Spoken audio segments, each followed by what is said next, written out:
tabing ilog, ang lugar mo, kailangan may mga puno. Oo, kailangan talaga. Ay dito, bawat pumunta rito po na mga ano, sabi maganda to. Ay kako, kagaya ng ibang lugar, diyan sa baba, Pinuputol.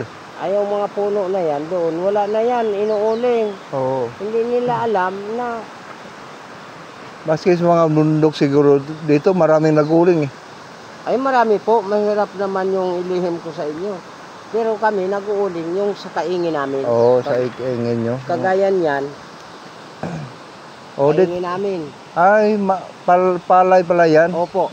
Palay pala. Ayan yung aming pinagisngan sa probinsya namin. Oo. Sa mga matatanda kasi wala namang pira, walang aral. Oo. Kaya nagtitiyaga na lang po sa mahirap para marangal yung paghanap buhay mo kaysa marami kang papasukan. Oo. Mayroon dyan, nagnanakaw. Saan pa ang bahay nyo? Yan na? Ano sa Ibayo po, Sa baba pa? ay ganyan din ang kubo ko kasi, Tawid ng sapa ba doon? yung di ba may batong malaki, Oo. nandoon yung kubo Oo. ko. Ay inaanuhan ko ito at maraming nagpa-parking.